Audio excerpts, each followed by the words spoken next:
Ramon रसिकन संग बिन ranch न उपजय प्रेम। बिना प्रिया प्रीतम के प्रेमी रसिकों की संग वृत्ति के प्रेम नहीं उत्पन्न हो सकता। यदि आप कहीं भी अपराध करेंगे तो जिन रसिक का संग करते हैं उन्हीं से आपका दोष दर्शन बन करके वहां से कनेक्शन कट जाएगा, संबंध कट जाएगा। सिद्ध बात है। सृष्टि में कहीं भी अपराध करोगे तो आपके गुरु से आपका भाव कमजोर हो जाएगा और आप पतित हो जाएंगे। क्योंकि यदि गुरु पर निष्ठा और भाव है तो किसी की भी सामर्थ्य नहीं है कि उसका पतन कर सके। न काम की, न क्रोध की, न लोभ की, न मोह की, न मद की, न मत्सर की। बड़ी महिमा है गुरु चरणारविंद के कवच की। पर कहीं भी उनसे अपराध नहीं किया, पर कहीं भी सृष्टि में धर्म विरुद्ध आचरण करोगे तो वो मलिनता सबसे पहले वहां से संबंध काटेगी जहां से आपकी रक्षा हो रही, क्योंकि अब आपको दंड मिलना है। चाहे जितना गुरुदेव अनुकूल हो और आप किसी भी जीव से द्रोह कर ले, वहीं आपको दोष दर्शन होगा और वहीं आप कई तरह के दोष प्रकट हो जाएंगे, अश्रद्धा हो जाएगी, क्योंकि वो संबंध कटे बिना आपको दंड नहीं मिल सकता। अगर गुरु की करुणा दृष्टि है और आपका दृढ़ आश्रय है तो काल की भी सामर्थ्य नहीं कि आपको भयभीत कर सके। समुझ जे आए शरण ते डरत ना काल डर। ये बहुत सूक्ष्म बात है, इसे पकड़ लेना। गुरु के चरणारविंद में आपका भाव बहुत अच्छा है, लेकिन आप कहीं किसी वैष्णव, किसी संत, किसी भी जीव से द्रोह करोगे तो अचानक आपके अंदर एक वृत्ति प्रकट होगी जो गुरुदेव के दोष भाव में आने लगेगी। चिंतन बनने लगा, नकारात्मक चिंतन आने लगेगा। धीरे धीरे संबंध की भावना खत्म हो जाएगी। बस यही माया की चाल थी, जहां से तुम्हारी भागवतिक ऊर्जा शक्ति बढ़ती, संबंध से तुम्हें प्रियालाल रीझ कर स्वीकार करते, उसी को काट दिया। डरते रहो, कहीं कोई अपराध न, गुरु अपराध की तो बात जाने दो, कहीं किसी से अपराध न बन जाए। नहीं, सबके हृदय में वो विराजमान है। अखंड मंडलाकारम व्याप्तमेन चराचरम। वो जहां से तुम्हारा काम बनना है वहां से अश्रद्धा हो जाएगी। फिर चाहे जितने बड़े महिमा स्वरूप में चले जाओ, तुम्हारा काम नहीं बनने वाला। कई ऐसे स्वभाव के जन होते हैं, कई पासे फैलाए रहते हैं, ये ना जीते तो इससे जीत जाए, वो किसी से नहीं जीतेंगे। ये मार्ग है मन वचन कर्म से स्वीकृति। और मेरे गुरु के संबंध में कोई प्रहार न कर दे, ऐसा सावधान रहते हुए किसी से भी द्रोह नहीं करना, किसी का भी अपराध नहीं करना। ये डरता रहे कि अब मेरा जो परम लाभ का संबंध बना है, इससे कहीं उसमें कहीं स्थूल भावना आ जाए, प्राकृतिक भावना आ जाए, मायाकृत दोष दर्शन न होने लगे। तो वही गुरु कृपा धीरे धीरे आपके हृदय में ऐसी सामर्थ्य प्रदान करेगी कि आप निर्विकार हो जाएंगे, निश्चिंत हो जाएंगे, निशोक हो जाएंगे। निश्चिंत, निशोक और निर्विकार हृदय में सतत स्मरण चलता है, अखंड स्मृति। उसी अखंड स्मृति को तन्मयाहा कहते हैं। उसी तन्मयता में गुरु प्रसाद से फिर हमारी रुचि श्री जी की सेवा में बढ़ने लगती है। सेवा में रुचि होना ये साधारण स्थिति नहीं है। श्रीपाद कह रहे, पहले तो गुरु चरणों का आश्रय लेकर श्यामा श्याम की दीक्षा प्राप्त करे।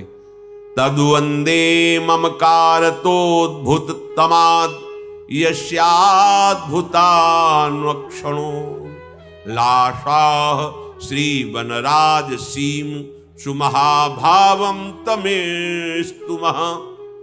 फिर युगल किशोर प्रभु श्री श्यामा श्याम के प्रति ममता बुद्धि होती है।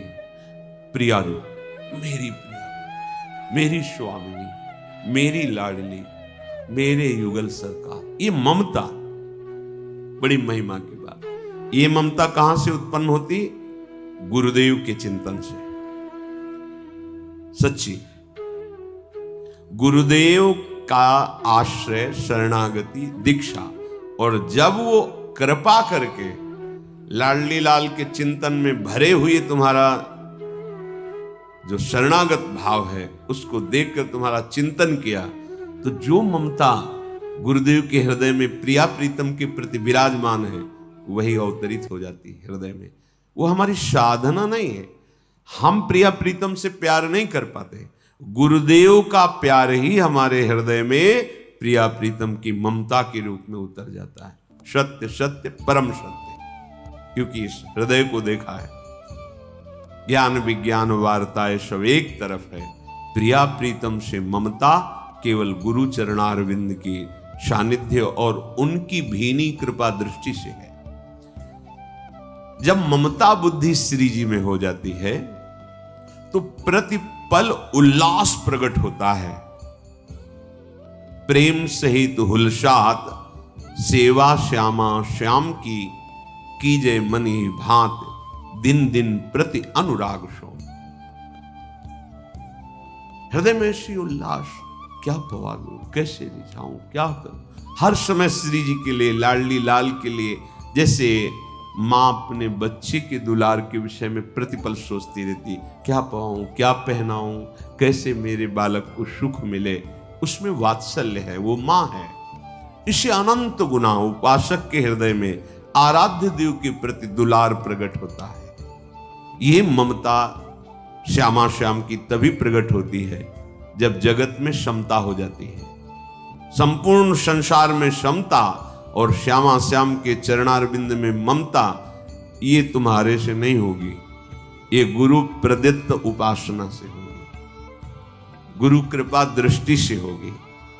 जो लोग कहते बिना गुरु के कल्याण हो जाएगा, हम कल्याण के विषय में नहीं कहते, लेकिन जो प्रेम की भूमिका है, ज्ञान की भूमिका है, उसमें गुरुदेव की कृपा के बिना, वैसे भी जैसे किसी जंगल में फंस जाओ, तुम्हें मार्ग का पता नहीं तो तुम्हें गुरु चाहिए वहां, जो पूरे जंगल को जानता हो और कई बार निकल चुका हो, कितनों को निकाल चुका हो, वो बताएगा इस गली से नहीं, इस गली से आओ, और उसके गाइड से, उसका अनुसरण करने से आप निकल जाएंगे।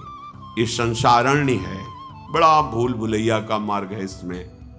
कल एक उपासक कह रहे थे, इतने प्रवचन सुने हैं, इतने शास्त्र पढ़े हैं कि हमारा दिमाग बोझा बन गया है, कहीं रति नहीं हो रही, कहीं भजन नहीं बन रहा, वो फंस गया, भूल भुलैया में फंस गया। अगर गुरुदेव का वर्ण करके उनके अनुसार उपासना में लगा होता तो ये प्रश्न नहीं उठता।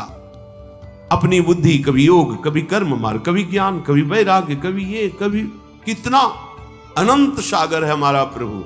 तो क्या करें, गुरुदेव प्रदत्त नाम और उपासना में चित्त को जोड़ दो। कहीं कुछ भी सुनना, देखना, पढ़ना हमारे बस की बात नहीं कि हम निर्णय कर सके। हमने अपने जीवन को गुरुदेव के चरणों में दे दिया, सुनेंगे, बैठेंगे, चलेंगे वही जो गुरुदेव ने आदेश किया है, उपासना मार्ग, बस कोई संशय ही नहीं। तो श्री श्यामा श्याम में प्रतिक्षण ममता बढ़ती रहती है। यही ममता आपके हृदय में निज रूपाद्यंतरेणांतरेपि निज रूप को प्रकाशित कर देती है। ये हमारा निज रूप नहीं, ये पर रूप है, पांच भौतिक शरीर प्रकृति जन्य है। यही तो भ्रम पैदा हो गया है कि मैं हूं, और ऐसा भ्रम पैदा हो गया है कि स्वप्न में भी ये स्वीकार नहीं हो सकता कि मैं नहीं हूं। इसी भ्रम को गुरु कृपा नष्ट करती है। गुरु प्रसन्न साहब अनुकूला मिटी शकल कल्पित। ये जो भ्रमात्मक कल्पनात्मक हमारे अंदर बैठ गया था सुख दुख का भाव, गुरु कृपा से नष्ट हो गया, निहाल हो जाता है गुरु कृपा से। बस बात माननी है, स्वीकार करनी है। तो कह रहे श्रीधाम वृंदावन का आश्रय और प्रिया प्रीतम के चरणों की शरणागति रूपी दीक्षा लेकर गुरु प्रदत्त उपासना से प्रिया प्रीतम में ममता और संसार में समता प्राप्त हो जाती है। जीव ही प्रिया प्रीतम में ममता प्रतिक्षण वर्धमान होती हो, प्रीति का स्वरूप है प्रतिक्षण वर्धमानम। इतना सूक्ष्म है कि समझ में ही नहीं आता उपासक को कि हमारे हृदय में प्रेम बढ़ रहा है, तभी वो दैन्य रहता है। नहीं तो अहम हो जाए, अहम हो जाए तो फिर प्रेम नहीं है वो। सूक्ष्मतरम प्रेम का स्वरूप है। वो ऐसी ममता प्रगाढ़ होती है, निस दिन मिले ही रहे मनो कबहु मिले ना। बड़ी प्रगाढ़ ममता, प्रेम का बड़ा विचित्र स्वरूप प्रकट होता है उपासक के हृदय में। अरबरात मिलवे को निस दिन, और निस दिन मिले ही रहे मनो कबहु मिले ना। इसलिए उसे कभी ऐसा अनुभव ही नहीं होता कि मेरे हृदय में प्रेम है, मैं बहुत अच्छा भजन करने, कभी नहीं। उस जब कभी ऐसा चिंतन आएगा तो बस यही आएगा कि जैसा भजन होना चाहिए वैसा भजन नहीं हो पा रहा, जैसा सेवा करके स्वामिनी को सुख पहुंचाना चाहिए नहीं, कैसे आएगा, मुझ अधम में कैसे वो वृत्ति आएगी। बढ़ता जा रहा है प्रेम, वैसे ही उसके अंदर प्रेम की भूख बढ़ती जा रही, दैन्यता बढ़ती जा रही, कहीं अहम छू नहीं गया। ये गुरु कृपा पात्र का लक्षण है।